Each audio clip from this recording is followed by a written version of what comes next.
This is the original banister to the house. From this point up to that first joint is all harvested from one tree. This is cherry tree, which came from the neighboring Cherry Valley, which is just down the street.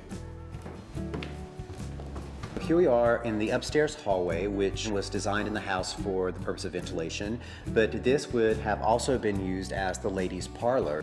At the far end of the hallway, you can see is the Palladian window, and all of those panes of glass are original to 1802, and so we're very protective of that window. But that's actually what gives the house its architectural style, Georgian Palladian, because of the Palladian window. We love our duck decoys, which we bought at a garden shop in New York City, and it's just a nice little bit of whimsy. So this is one of the guest rooms. We call this the farm room because it has the best view of the farm from all of the windows. We try to bring elements of the farm into this room. So, our doorstop is this beautiful iron pig. We have this incredible folk art made out of beans and corn of these roosters that we bought off of eBay for $5. And then we framed it in this beautiful Victorian era frame from my grandparents' antique shop. A lot of times when people come to visit the farm, they'll want to draw pictures of the house. And so we keep all the collection of pictures of the Beekman house that people have drawn. And here we also have our collection of almanacs and seed catalogs from the early 1800s. This is actually the oldest one here, the almanac from 1804. It's still got some very valuable advice. This is the writing room. This is where Josh does a lot of his writing. We've decorated the walls with old portraits that my grandparents have given me over the years. They actually serve as inspiration for some of Josh's thoughts.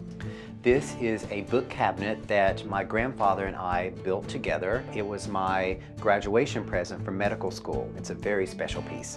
Here was another one of the original servants' bedrooms, and we have this as another little guest bedroom. We put a beautiful little iron bed that we found at an antique store. We got this beautiful bed for $5, and we loved the patina so much we just varnished it so that no more of the paint would chip off.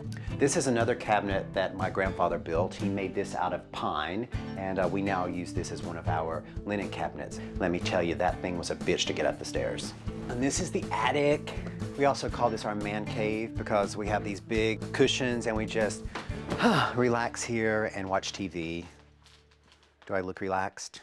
What we love about this part of the house is that you can actually see how the house is constructed. So you can see all of the joints to the house. You can see all these beams were hand honed. You can still see the hatchet marks on them.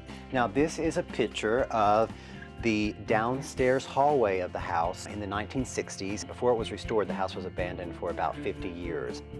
And of course, this is the only TV in the house. We actually come up here sometimes to actually watch The Fabulous Beekman Boys, which is the best show on TV. Here we are in one of the other guest rooms in the house. We call this the flower room because obviously the flowered wallpaper is the first thing that you see. For both Josh and I, this is our least favorite room. We couldn't afford to do anything with it when we first moved in, so we're like, well, let's just go with the flower theme. We know how to work a theme. And then right across the hallway from this guest bedroom is our bedroom, which you've all seen before.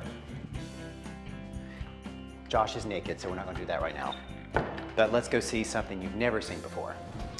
Okay, so here is the basement of the house, and here is the root cellar. This is where we store all of the things that we can from the garden because we eat from this room throughout the winter. So you can see all of our canned jars and our canning supplies. And here's our garlic that we harvested this year, and our potatoes are down here on this bottom shelf. Here's our hard apple cider that we pressed from our apple trees. Here's our tiny little wine cellar. This is actually a very good room for keeping wine, but that's the extent of our wine cellar because we're not fancy people. And in this old refrigerator that we have here, this is where we first started making cheese. Okay, that pretty much wraps up the tour. I hope you all enjoyed it, and we look forward to seeing you soon in season 2. Bye.